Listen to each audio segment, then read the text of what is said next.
Bismillahirrohmanirrohim. Assalamualaikum warahmatullahi wabarakatuh. Sahabat YMYM 28 yang dimuliakan Allah. Perlu diketahui bersama bahwa kedudukan anak yatim sangatlah penting dan istimewa dalam ajaran Islam, sehingga anjuran atau perintah menyantuni anak yatim sangat ditekankan oleh Allah Ta'ala dan Rasulullah Shallallahu Alaihi Wasallam. Apalagi anak yatim yang kurang mampu memiliki kedudukan yang utama dan menjadi prioritas dalam menerima santunan, zakat, infak, dan sodako. Anak yatim adalah anak yang ditinggal mati oleh ayahnya saat masih kecil atau belum memasuki usia balik. Mereka sangat dimuliakan oleh Allah Ta'ala hingga disebut sebanyak 23 kali di dalam Al-Quran. Allah menyatakan bahwa anak yatim adalah sosok yang harus dikasihi, dipelihara dan diperhatikan sebagaimana dalam firman-Nya yang artinya. Mereka bertanya kepadamu tentang anak yatim, katakanlah, memperbaiki keadaan mereka adalah baik. Quran Surah Al-Baqarah ayat 220.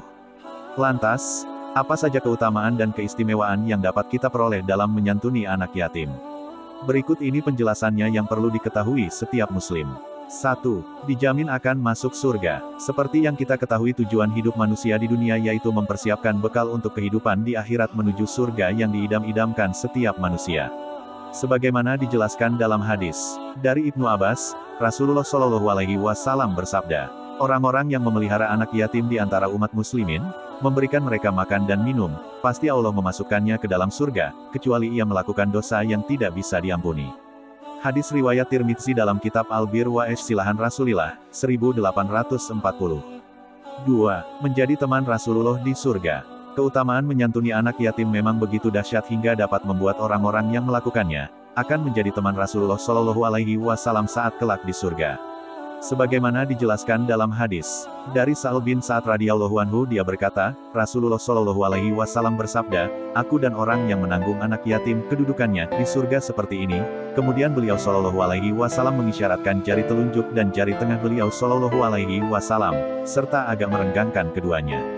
Hadis riwayat Bukhari nomor 4998 dan 5659.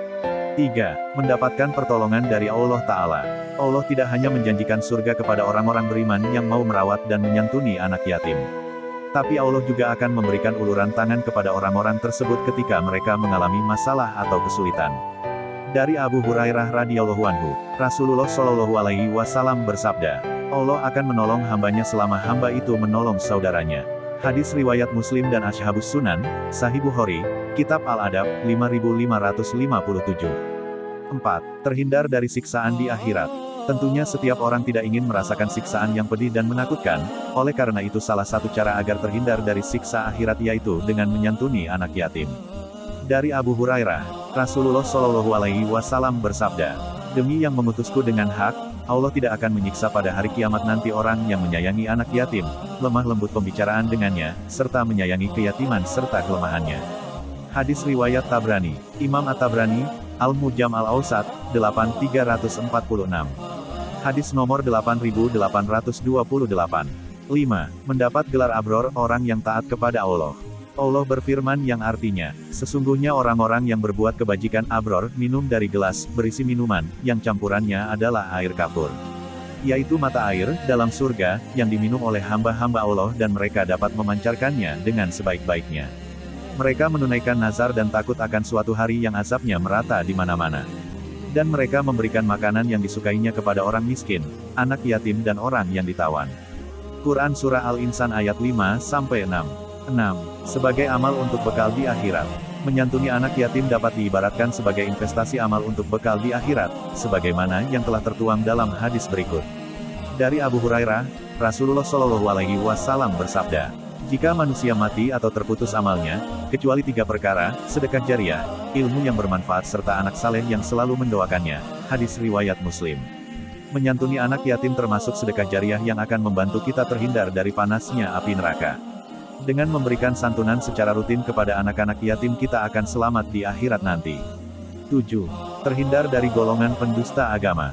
Orang-orang yang menghardik anak yatim, berkata kasar, memaki, memukul, dan tindakan sejenisnya akan termasuk dalam golongan pendusta agama.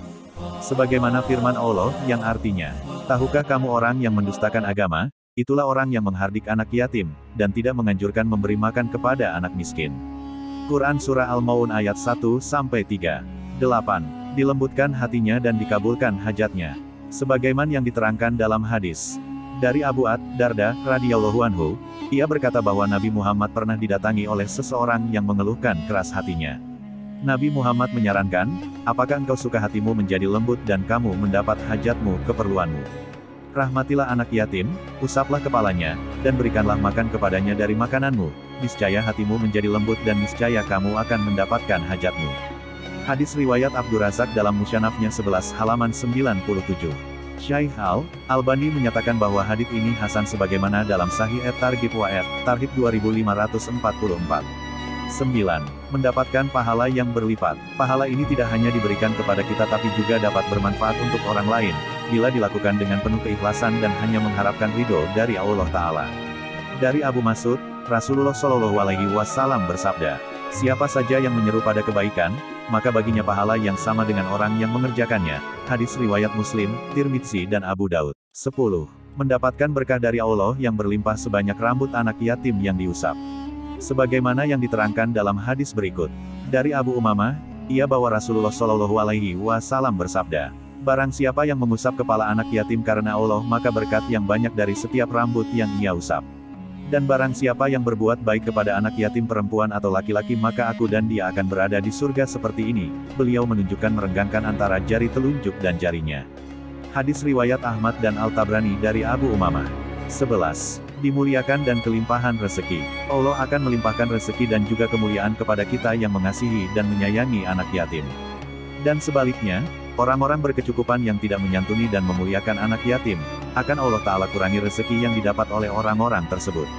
Allah berfirman yang artinya, adapun manusia apabila Tuhannya mengujinya lalu dimuliakannya dan diberinya kesenangan, maka dia berkata, Tuhanku telah memuliakanku.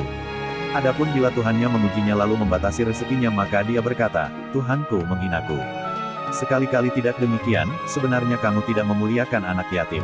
Quran Surah Al-Fajr ayat 15-17. 12. Mendapatkan pahala yang setara dengan berjihad. Rasulullah Shallallahu Alaihi Wasallam bersabda, barang siapa yang mengasuh 3 anak yatim, maka bagaikan bangun pada malam hari dan puasa pada siang harinya, dan bagaikan orang yang keluar setiap pagi dan sore menghunus pedangnya untuk berjihad di jalan Allah. Dan kelak di surga bersamaku bagaikan saudara, sebagaimana kedua jari ini, yaitu jari telunjuk dan jari tengah. Hadis riwayat Ibnu Majah. 13. Segala kebutuhan hidup terpenuhi. Albani yang menjelaskan bahwa Rasulullah Shallallahu Alaihi Wasallam pernah bersabda, barang siapa yang mengikut sertakan seorang anak yatim di antara 2 orang tua yang muslim, dalam makan dan minumnya, sehingga mencukupinya maka ia pasti masuk surga. Hadis riwayat Albani, Sahih At-Targhib, Malik Ibnu Harits, 1895. 14. Masuk ke dalam golongan orang beriman. Hal ini tercantum dalam firman Allah yang artinya, dan memberikan harta yang dicintainya kepada kerabatnya, anak-anak yatim mereka itulah orang-orang yang benar imannya, dan mereka itulah orang-orang yang bertakwa. Quran Surah Al-Baqarah ayat 177. Hukum menyantuni anak yatim memang bukan sebuah amalan yang bersifat wajib, akan tetapi hukum menyantuni dan mengasihi mereka adalah fardu kifayah. Fardu kifayah adalah amalan yang harus ada yang mewakili untuk melaksanakan kewajiban tersebut. Karena pada dasarnya seorang anak harus ada yang menghidupi dan membimbing yang mana tugas tersebut biasanya menjadi tanggung jawab seorang ayah. Demikianlah keutamaan dan keistimewaan menyantuni anak yatim yang harus kita dipahami sebagai umat muslim. Mari mengulurkan bantuan kita untuk mereka anak-anak yatim yang membutuhkan untuk mendapatkan keutamaan dan ridho dari Allah Ta'ala. Amin ya robbal alamin. Kami berharap apa yang disampaikan dapat bermanfaat bagi sahabat TIAM 28 yang dirahmati Allah. Kami mohon maaf atas segala kesalahan dan kehilafan dalam penyampaian materi ini. Wallahu a'lam bishawab. Wassalamualaikum warahmatullahi wabarakatuh.